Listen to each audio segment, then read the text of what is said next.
I don't know. Maybe the spirits don't want us to do a show today. I keep on fumbling. Boozhoo! I'm so sorry, you guys. Welcome back to the third half of Boozhoo Nanaboozhoo. Now I think I had to end the stream so I could go back and then enable the comments. Yeah, there are the comments. Now that nobody's watching anymore. And now I'm totally out of the flow. Okay, sweetie, what do I do? I don't know. Do you want to start all over? Well, not really, because I think some people are going to come back, maybe. Manadain Moen. Respect. Mashkode Bajike Buffalo. And we already used up our video and our call from Rocky. I don't even know if that aired. Yeah. So let's not call him back.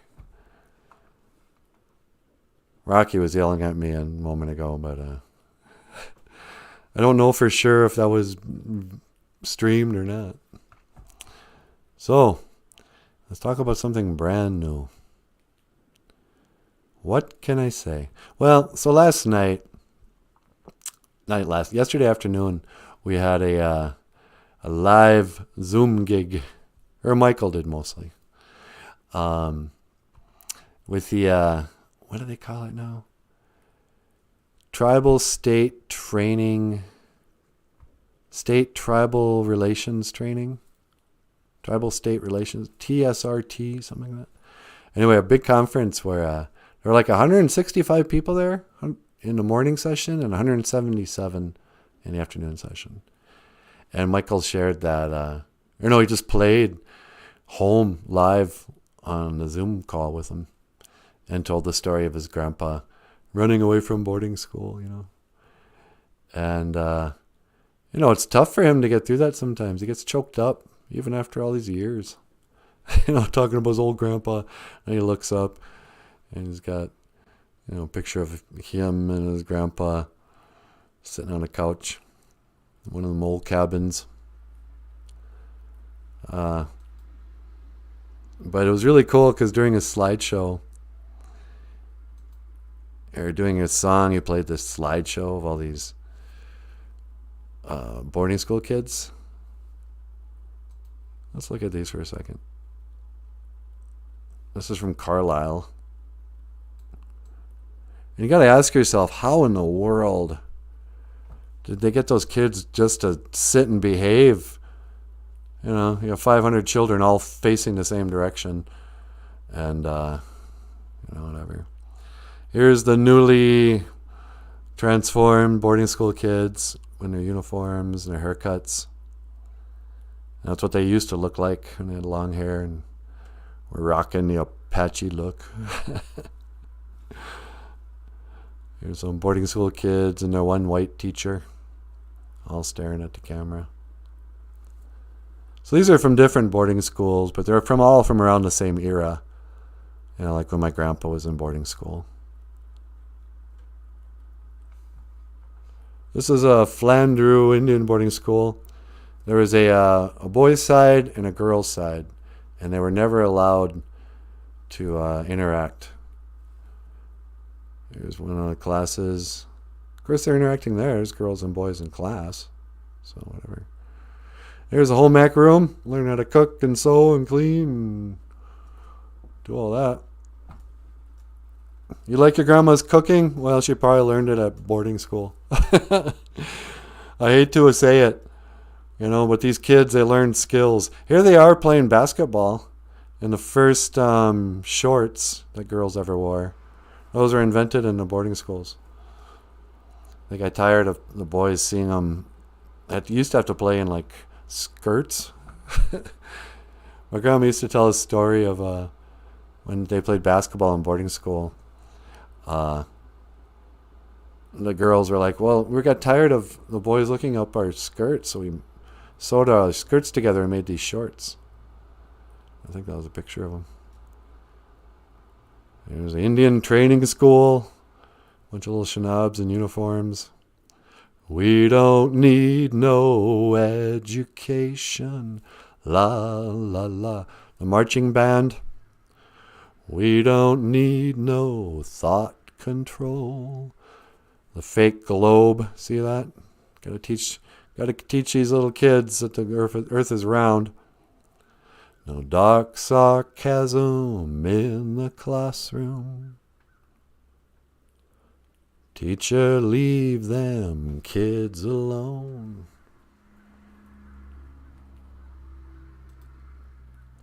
Papa Wagosh.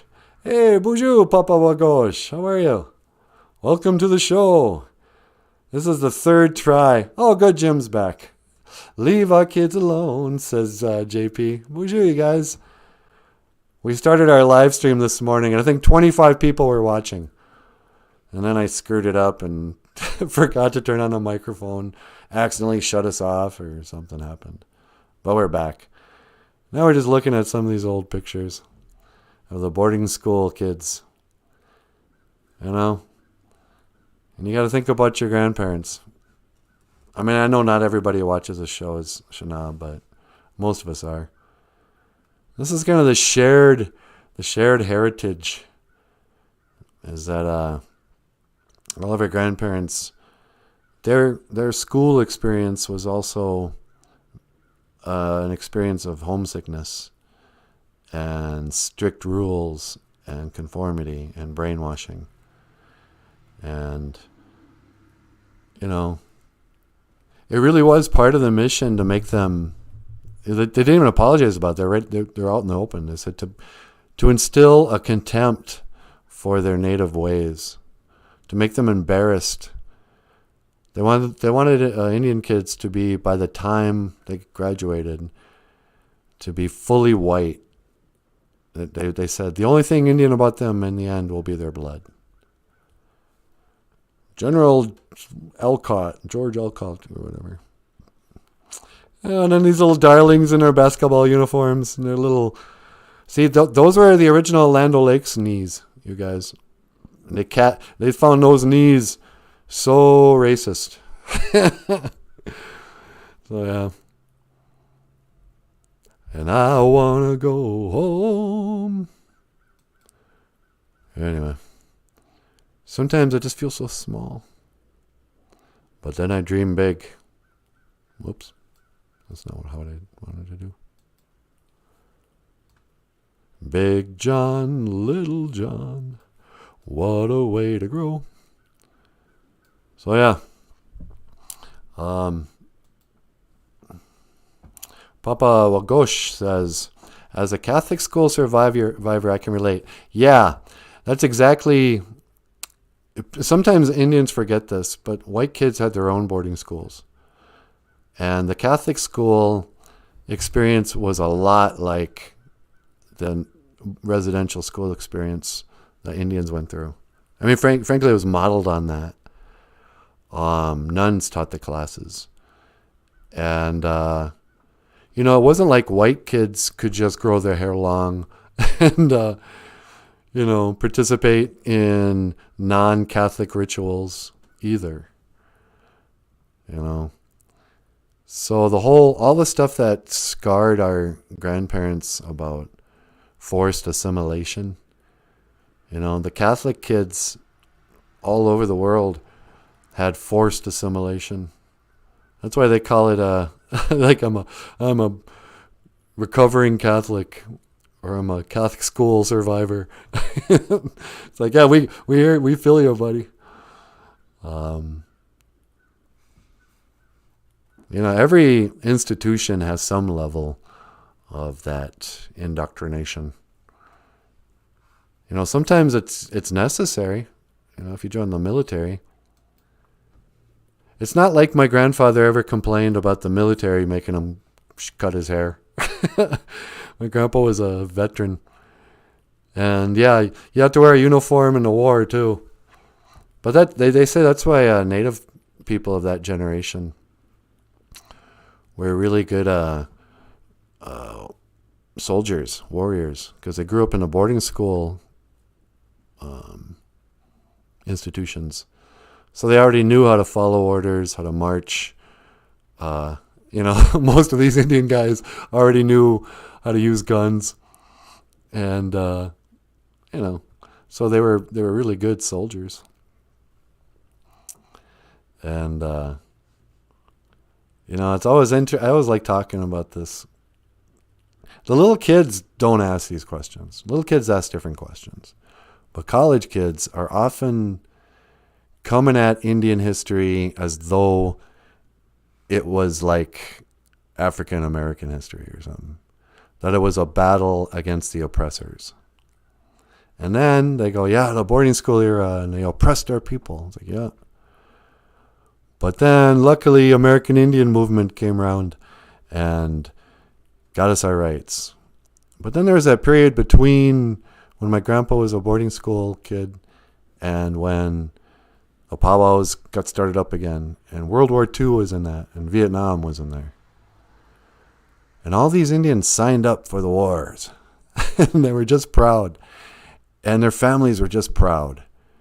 A lot of people forget that powwows didn't just go seamlessly from the old days to the today. There was a big gap there between the Wild West and the 70s when the American Indian movement started up again. But when it did, the first thing they did was honor the veterans. Indian people didn't have to get drafted. They signed right up. They couldn't wait to go to war. And so sometimes college kids would be like, how come that generation was so eager to fight for their oppressors? Didn't they want to fight against America? It's like, no way, man. These are the Native Americans. My grandpa and his brothers and friends, the World War II generation, they saw their duty on from both camps. The white people, their white side, the white government had the mission of, you have to go fight for the country. But also the warrior culture of the Anishinaabe, the Ojibwe. They're like, you better go fight. We're warriors, remember? War is that way. Let's go. And I guarantee you my grandfather didn't spend much time researching the subtle nuances of what was going on there. Didn't question the motives or, his place as a citizen, which when he was born, he wasn't even a citizen, whatever that's worth, They didn't give citizenship to Indians until like the 30s or 40s or something. But, probably right before the war. They're like, oh, by the way, you're an American too. Let's go. We're going to go fight some Nazis. But so he signed up, And, so some young people don't understand that my grandfather's generation weren't at war with their government. They didn't protest in the streets. It took generations. It was my generation that came back and started protesting the boarding schools. Tried to educate people. And that was what the training was all about. What boarding schools did to our culture and to our families. And it's true, they did a lot. But my grandpa and my grandma weren't interested in that fight. They wanted to fight the Japanese. They wanted to fight the Germans. So, but sometimes history can just become propaganda. My grandpa, he used to hang an American flag in his front yard. Was he brainwashed? No. The dude was proud. He was a warrior. He was no get you da. American people. Cherokee people. I see what's going on down here. Learn respect from the trees. Yeah, man. Those trees, they watch everything, and they never say a word. Even when they're being cut down. Even when their whole family gets mercilessly destroyed, killed.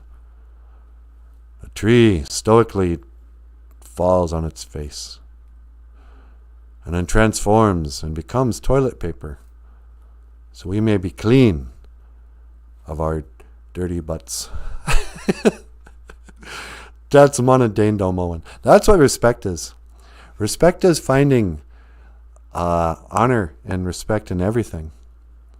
You know, the tree gave his life so that you could have toilet paper.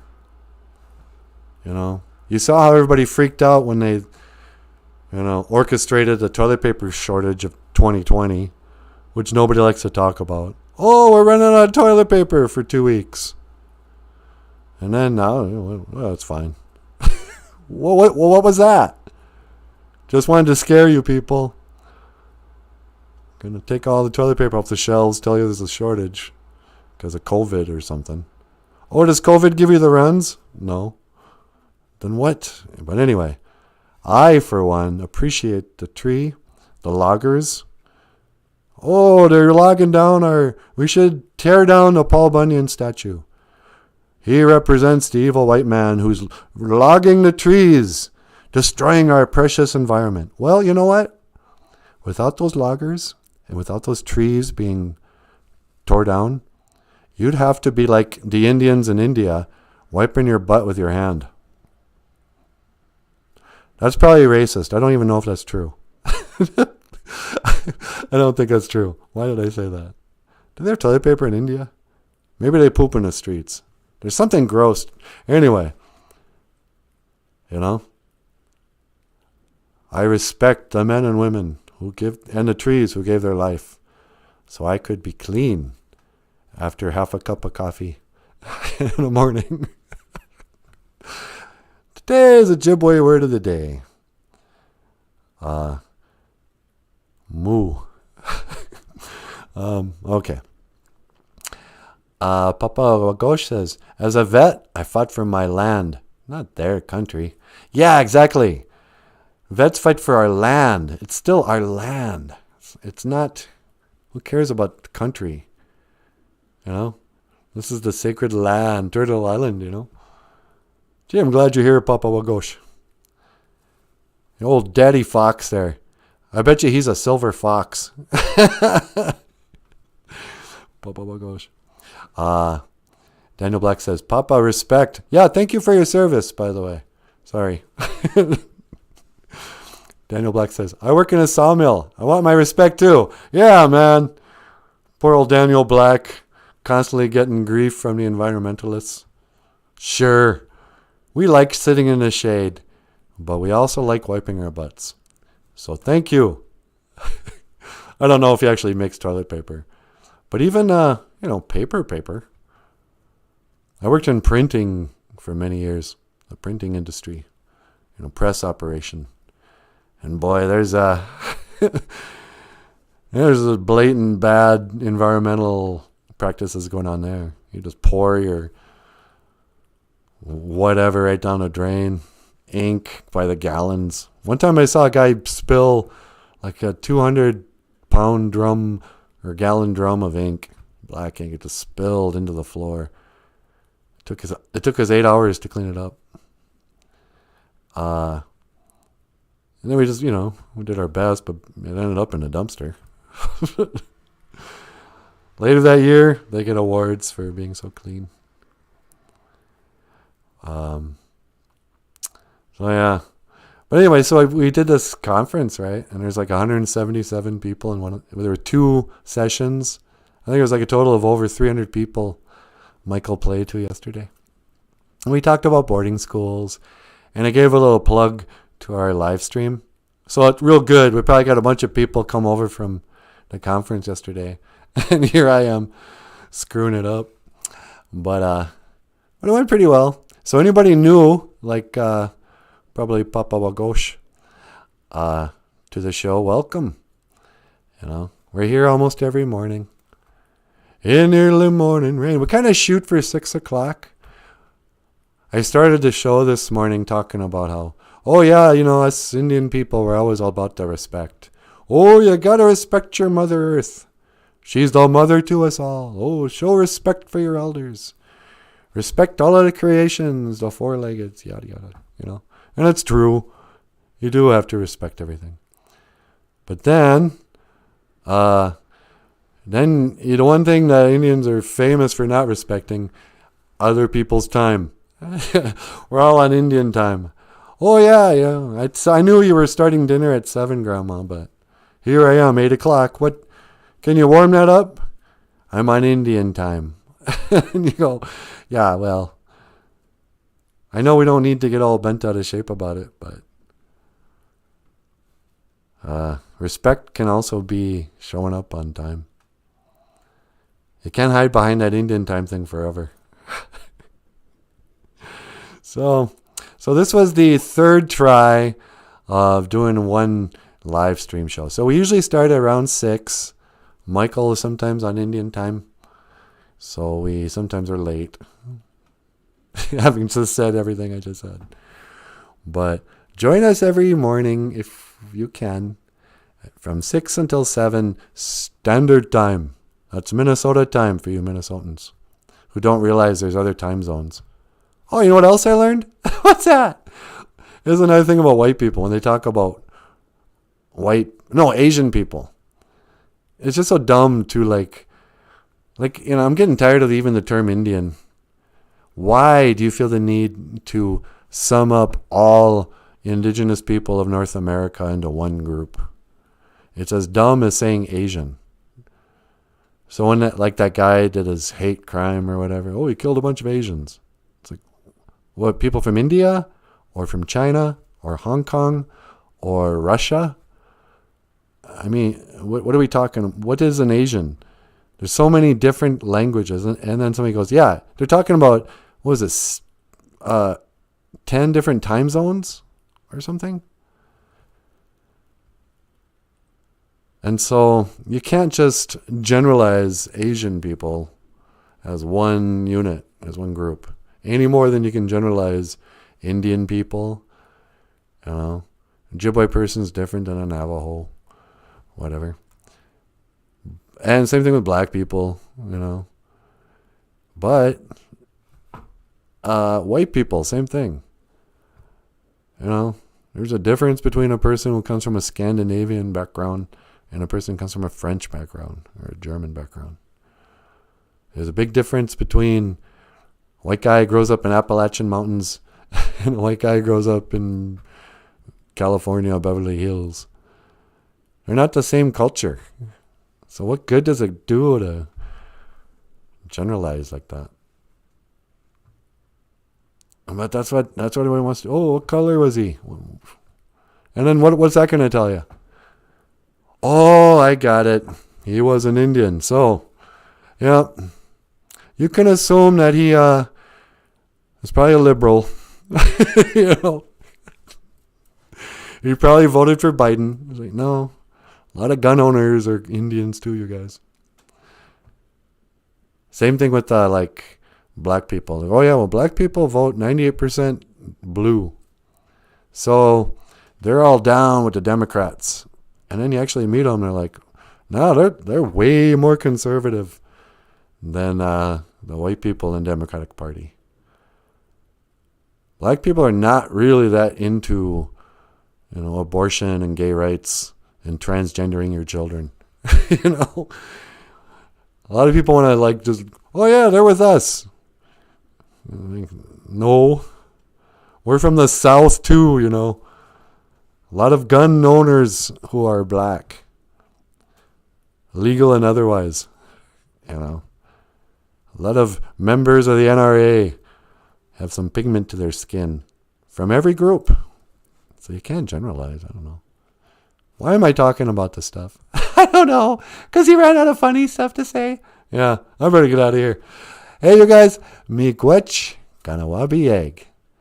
Thank you for watching Boozhoo Nanaboozhoo, the podcast about Ojibwe language, Manadaindamoen, about respect, about Mushkode Bajike, about the medicine cows, buffalo, and about music and talking about our elders. And why don't you come back and join us tomorrow? We'll be here.